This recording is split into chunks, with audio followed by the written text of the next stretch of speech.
Chers camarades, le 24 février a commencé l'opération militaire spéciale en Ukraine. En remplissant les missions fixées et de sauver les civils du Donbass et protéger la sécurité de notre pays, les soldats et les officiers de l'armée russe se comportent en véritables héros. Nos militaires se battent avec vaillance en comprenant parfaitement la justesse de notre cause. Et même après leurs blessures, ils continuent à combattre, se sacrifiant leur vie pour sauver leurs camarades et les civils. Au cours des combats, nos militaires et les rebelles du Donbass font preuve d'un très grand héroïsme.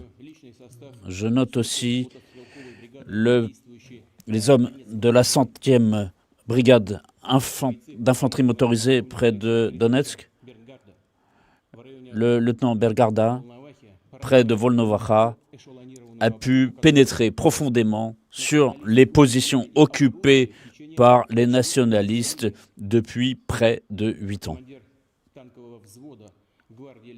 Le commandant de l'unité de chars a détruit 5 chars.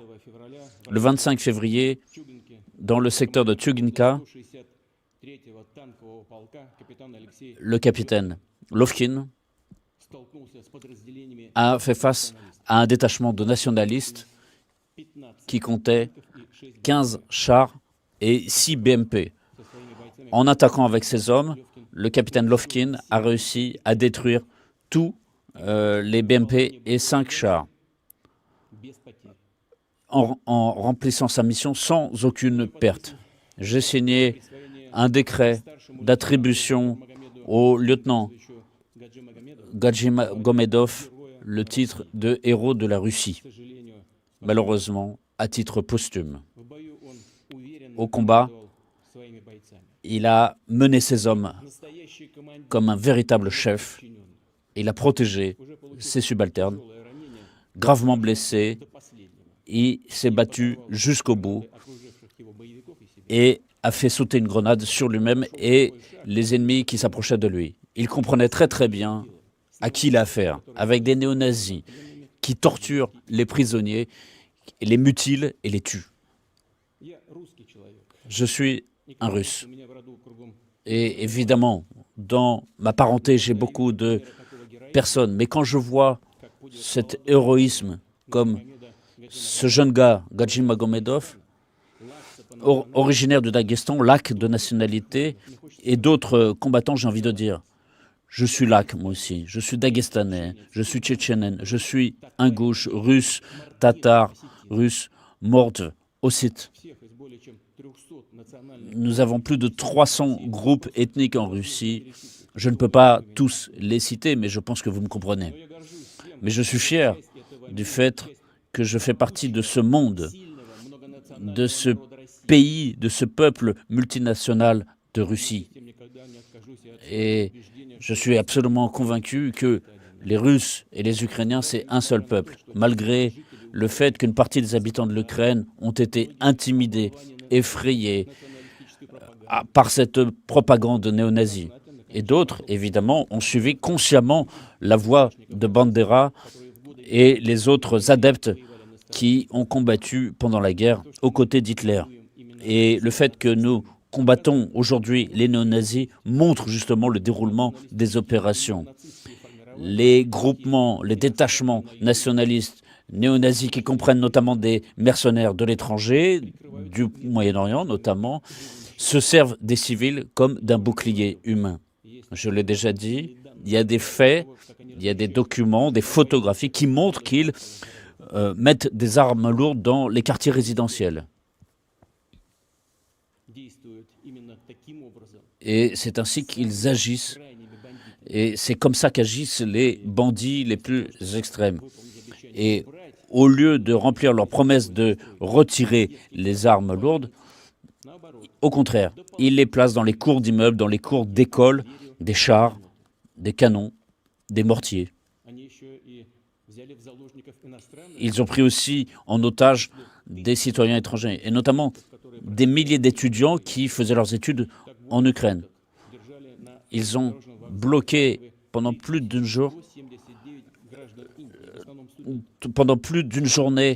à la gare de Kharkov 3170 étrangers. Et une grande partie d'entre eux sont toujours bloqués là-bas. Et c'est pareil aussi dans la ville de Souma, plus de 500. Les nationalistes ont tiré, ouvert le feu sur des étudiants chinois. 2 d'entre eux ont été blessés. Je le répète, des centaines d'étrangers cherchent à quitter la zone des combats. Mais ils sont bloqués. Ils sont pris en otage. Ou alors on leur propose d'évacuer, mais par Lvov vers la Pologne, c'est-à-dire de traverser toute la zone des combats, ce qui est évidemment un risque. Nos militaires ont proposé des corridors d'évacuation dans toutes les zones de combat, sans exception, avec un système de transport pour que les étrangers sur place aient la possibilité de se mettre à l'abri. Encore une fois, je le souligne, les nationalistes ne permettent pas de faire cela. Et même, ils disent alors à ces étrangers de s'adresser à leurs services consulaires qui eux-mêmes cherchent à s'adresser au ministère ukrainien des Affaires étrangères. Donc ils sont abandonnés. Il y a pire encore, les néo-nazis font de même avec leur propre population. Comme je l'ai dit, ils se servent de la population comme d'un bouclier humain. Et nos militaires constatent des faits, par exemple, dans les villes de Donbass, à Severodonetsk, par exemple, dans d'autres villes. Les nationalistes chassent les habitants des appartements pour, dans les étages inférieurs, y installent, en cassant les fenêtres, des armements lourds, des chars dans les cours d'immeubles, et dans les étages supérieurs, ils installent des mitrailleuses. Seuls les fascistes, les nazis, se battaient de façon aussi inhumaine vis-à-vis de la population civile. Et quand les troupes soviétiques, en libérant l'Ukraine, se battaient de cette façon, ils ont rencontré ça. Encore une fois, nos officiers, nos soldats essayent d'éviter ce genre de pertes dans la population civile. Et malheureusement, ils subissent eux-mêmes des pertes. Et notre devoir est de soutenir nos camarades qui se battent pour défendre la sécurité de notre pays, notre peuple, le peuple. À toutes les familles des blessés et des morts au combat, il y aura des assurances avec des indemnités à hauteur de 7 400 000 roubles, avec des compensations mensuelles à chaque membre de la famille des morts. Mais en plus, il me paraît important d'établir aussi des indemnités supplémentaires pour les militaires et tous les participants aux opérations dépendant d'autres services de l'État qui participent à hauteur de 5 millions de roubles. Tous les militaires blessés lors des opérations recevront aussi des indemnités, c'est-à-dire une assurance et une indemnité spécifique. Et ceux qui sont, par exemple, contractuels et qui se trouvent placés inaptes au service militaire recevront une indemnité de 2 900 000 roubles. Et il y aura aussi des indemnités mensuelles. Tout cela est déjà prévu par la loi. De plus, il me paraît important de prévoir des indemnités complémentaires à tous les militaires et autres membres des services qui participent actuellement à cette opération et qui ont été blessés à hauteur de 3 millions de roubles. Encore une fois, je le souligne, aujourd'hui, nos soldats, nos officiers sur le territoire de l'Ukraine se battent pour la Russie, pour la population du Donbass, pour la démilitarisation, la dénazification de l'Ukraine, pour que ce territoire qui, depuis 30 ans, est transformé en anti-Russie, notamment avec des armes différentes, y compris peut-être nucléaires.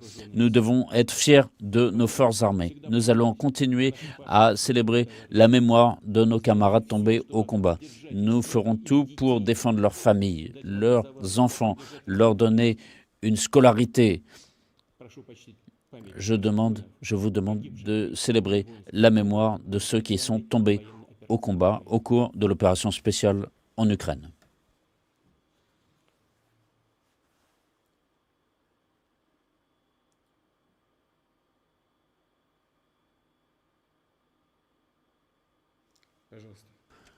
Je vous en prie. Chers camarades, je tiens à dire que l'opération militaire spéciale se déroule strictement conformément au plan fixé. Toutes les missions fixées sont en cours d'accomplissement. Le ministre de la Défense va me faire un rapport maintenant. Monsieur Sergei Shoigu, à vous.